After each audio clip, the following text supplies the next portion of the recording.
Nobel immortal episode 21 ओलोंडो क्या हालचाल। अगर आपने सब पहले का एपिसोड नहीं देखा है तो उसे आप देख सकते हो, उसकी लिंक इसी वीडियो के डिस्क्रिप्शन में है। तो शुरू करते हैं। तो जैसे कि आपने पिछले एपिसोड में देखा कि हमारा बांगलिंग लगभग 8 से 10 बंदों से बचकर भाग रहा होता है एक फर्नेस को लेकर, और भागते भागते फाइनली उसी जगह पर पहुंच जाता है जहां पर मूव वन को हमारा बांगलिंग छोड़कर गया था। अब जैसे ही हमारा बांगलिंग यहाँ पर पहुंचता है ना, तो हमारा बांगलिंग बहुत ही ज्यादा जख्मी था, क्योंकि बीच में रास्ते में जो बंदे थे ना, उन्होंने हमारे बांगलिंग पर बहुत सारे हमले किए थे, जिस वजह से हमारा बांगलिंग जख्मी हो गया था। अब जैसे ही हमारा बांगलिंग आता है तो जहाँ पर मूव वन रहती है ना, वहीं पर जाकर नीचे पहाड़ पर पड़ता है धड़ा। अब जैसे ही मूव वन बांगलिंग को इस तरीके से गिरता हुआ देखती है ना, तो मूव वन घबरा जाती है कि इसको क्या हुआ, इसलिए वो तुरंत हमारे बांगलिंग के पास पहुंच जाती है। अब जैसे ही मूव वन बांगलिंग से हाथ लगाती है ना, तो हमारा बांगलिंग भी उड़ जाता है, और उड़ते ही सबसे पहले हमारा बांगलिंग चलता है तो मूव वन को वो एक रैंक 5 का फर्नेस दे देता है, और मूव वन से कह देता है कि जल्दी से गोली को रिफाइन करो, जो मुझे गोली चाहिए उस गोली को रिफाइन करो। अब मूव वन जैसे उस फर्नेस को दिखती है ना, और बांगलिंग के शब्दों को सुनती है, तो वो समझ जाती है कि कुछ ना कुछ तो गड़बड़ है, इसलिए बांगलिंग से पूछने लगती है कि क्या हुआ। लेकिन बांगलिंग इसे जोर से चिल्लाकर कहता है कि सबसे पहले गोली को बनाओ, फालतू सवाल जवाब मत करो। और भाई बांगलिंग की ऐसी बात सुनकर मूव वन अंदर चली जाती है गोली बनाने के लिए, और बांगलिंग चलता है तो यहाँ पर ट्रेनिंग करने के लिए बैठ जाता है। हालांकि मूव वन को पता चल गया था कि शायद बांगलिंग का कोई पीछा कर रहा है, इसलिए वो बचते बचते यहाँ तक आया है। अब मूव वन चलती है तो एक मतलब कि एक जगह पर जाकर वहाँ पर उस फर्नेस में गोली बनाने लगती है। अब जैसे ही मूव वन गोली बनाती है ना, तो पहली बेल में तो मूव वन फेल हो जाती है, और यहीं दूसरी साइड हमारा बांगलिंग वहीं पर बैठकर ट्रेनिंग करने लगता है, बोला जाए तो अपने आप को हील करने लगता है। अब इतने मूव वन को बताया जाता है जो कि गोली बना रही होती है, एक बार फेल हो जाती है, दूसरी बार भी फेल हो जाती है, और जैसे दूसरी बार फेल होती है ना, तो यहाँ पर मूव वन बहुत ही ज्यादा डर जाती है कि कहीं बांगलिंग मुझे मार ना दे, कहीं बांगलिंग इस गोली की जगह मुझे ही ना खा जाए। मतलब कि यहाँ पर मूव वन के दिमाग में तरह तरह की बातें आने लगती हैं जब ये असफल होने लगती है गोली बनाने में। लेकिन फिर मूव वन चलती है तो दोबारा से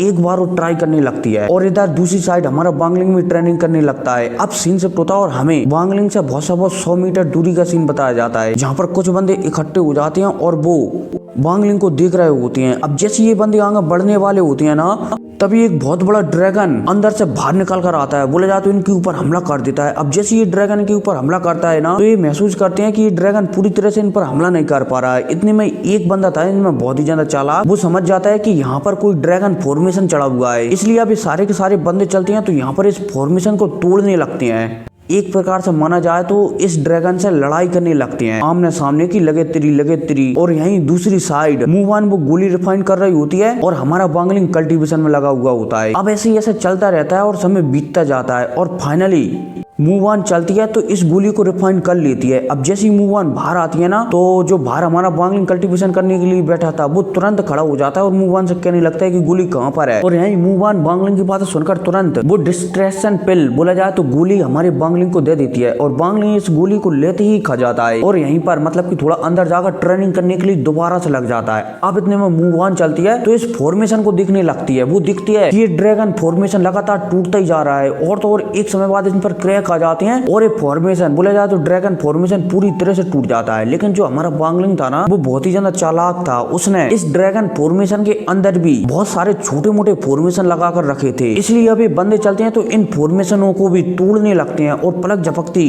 ये लगातार फॉर्मेशन को तोड़ते अंदर घुसते हुए आ रहे होते हैं, और फाइनली ये सारे फॉर्मेशनों को तोड़ देते हैं। और तोड़ने के बाद इनमें से एक जो मतलब कि बुड्ढा था उसे मूव वन दिखती है। अब जैसे ये मूव वन दिखती है ना, तो यहाँ पर एक कहने लगता है कि ये लड़की सिर्फ मेरी है। अब जैसे ये बुड्ढा यहाँ पर ये कहता है ना, तो ये बुड्ढा चलता है तो एक बंदे को आदेश देता है कि जाओ और जाकर उसे पकड़ लो। अब जैसे ये बंदा मूव वन को पकड़ने के लिए आगे जाता है ना, तो मूव वन चलती है तो अपनी शॉट से अटैक करती है, जिस वजह से ये बंदा यहीं पर लुढ़क जाता है। अब इतने में मूव वन चलती है तो लगातार बहुत सारे हमले इन बंदों पर करती रहती है, जिस वजह से ये बंदे थोड़े पीछे हटते हैं। लेकिन अब इतने में से एक इनमें से पावरफुल बंदा था, वो चलता है तो मूव वन की ओर आगे बढ़ने वाला होता है, और ये पावरफुल हमला मूव वन के ऊपर कर देता है। अब ये हमला मूव वन में लगने ही वाला होता है, तभी जो हमारा बांगलिंग इस गुफा के अंदर बोला जाए तो यहीं पर ट्रेनिंग कर रहा था ना, वो एकदम अपनी आंखें खोलता है, बोला जाए तो अपनी रेड लाइट निकालता है, और जो बंदा मूव वन पर हमला करने के लिए आ रहा था ना, वो यहीं पर पलक झपकती ही हिल जाता है, बोला जाए तो टपक जाता है। और तो और जो मूव वन पर हमला करने के लिए बोला जाए तो लीडर मान लो, ठीक है लीडर मान सकते हो, वो आ रहा था ना, वो पीछे फिकता हुआ चला जाता है और तो और वो बुरी तरह से जख्मी भी हो जाता है यहाँ पर। अब इतने में बंदा जो कि शायद कोर फॉर्मेशन के मीडियम लेवल पर था, ये यहाँ पर मन में सोचने लगता है कि ऐसा कैसे हो सकता है, इतना जख्मी तो मुझे कोई कोर फॉर्मेशन के हाई लेवल वाला बंदा भी नहीं कर सकता, तो भला ये बंदा मुझे इतना जख्मी कैसे कर सकता है। और भाई साहब ये सोचती है, समझ जाता है कि अब शायद मैं यहाँ से नहीं बचूंगा, अब शायद मुझे यहाँ पर कोई भी नहीं बचा सकता, सिर्फ मेरा एक ही उपाय है यहाँ से बचने का और वो है मेरी मौत। मतलब कि ये बंदा समझ जाता है यहाँ पर पूरी तरह से। अब इतने में बॉन्गलिंग चलता है तो इस गुफा से बाहर निकल कर आता है और यहाँ पर कहने लगता है कि जो भी बंदा सोल स्टेज से नीचे है ना, वो मुझसे इस दुनिया में नहीं जीत सकता, बोला जाए तो मुझसे कभी भी नहीं जीत सकता। मतलब कि एक प्रकार से माना जाए तो अब हमारा बॉन्गलिंग इतना पावरफुल हो चुका है कि कोई भी जो कोर फॉर्मेशन लेवल पर है ना, वो हमारे बॉन्गलिंग से जीत ही नहीं सकता, क्योंकि मेरे ख्याल से हमारे बॉन्गलिंग का जो चीफ रियल में है ना, वो कोर फॉर्मेशन पर आ गया है। अब जैसे यहाँ पर हमारा बॉन्गलिंग ये कहता है ना, तो यहाँ पर जितने भी बंदे थे, खासकर वो लीडर समझ जाता है कि अगर मैं यहाँ से अभी नहीं भागा तो शायद मुझे कोई भी नहीं बचा सकता, इसलिए यहाँ से सभी के सभी बंदे भाग जाते हैं। अब इतने में बॉन्गलिंग चलता है तो मूव वन के पास आता है और मूव वन से कहने लगता है कि मेरे साथ चलो, मेरे साथ चलो, हम मिलकर इन सबको मारेंगे। और भाई साहब यह कहती बॉन्गलिंग चलता है तो मूव वन को उठाता है और पलक झपकती यहाँ से गायब हो जाता है। लेकिन गायब होने से पहले हमारा बॉन्गलिंग यहाँ पर एक रस्सी टाइप का, मतलब कि ड्रैगन मान सकते हो, उसे उठाकर यहाँ से गायब हो जाता है। अब जैसे ही बॉन्गलिंग आगे जा रहा होता है ना मूव वन को लेकर, तो जो उसके हाथ में रस्सी जैसा ड्रैगन मान सकते हो आप, डेड ड्रैगन मान सकते हो, ठीक है। हमारा बॉन्गलिंग चलता है तो इस ड्रैगन को घुमाने लगता है और तेजी से आगे बढ़ रहा होता है। अब इतने में हमें इन बंदों को बताया जाता है जो कि बॉन्गलिंग से बचकर भाग रहे होते हैं। अब इतने में ये सारे के सारे बंदे जो कि भाग रहे होते हैं ना, इन्हें महसूस होता है कि इनकी छाती में जलन हो रही है, बोला जाए तो छाती में दर्द हो रहा है। अब जैसे इन तीन बंदों की छाती में, मतलब कि यहाँ पर दो थे, दो भाग रहे थे, हमारे बॉन्गलिंग ने दो बंदों को पकड़ लिया था, ठीक है। अब जैसे ये दो बंदे जो कि भाग रहे थे, इनकी छाती में दर्द होता है ना, तो ये दूसरे पल ही जमीन पर टपक जाते हैं। अब इतने में हमारा बॉन्गलिंग चलता है तो और भी तेजी से भागने लगता है। इतने में बॉन्गलिंग चलता है तो एक बंदे को और पकड़ लेता है, बोला जाए तो एक बंदा और दिख जाता है,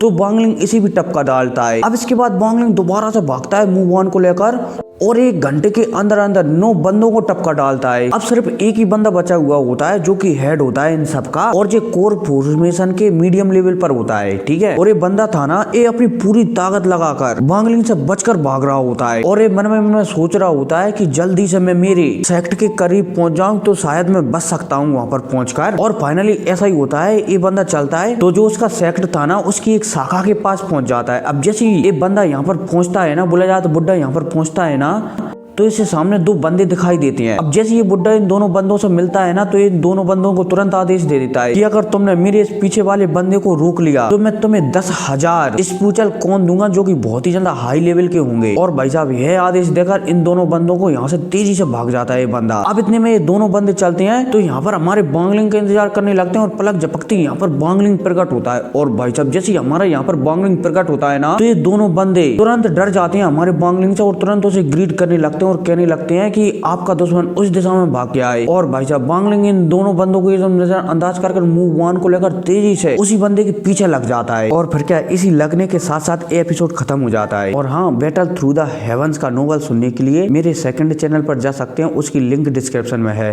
तो मिलते हैं अगली वीडियो में, टेक केयर।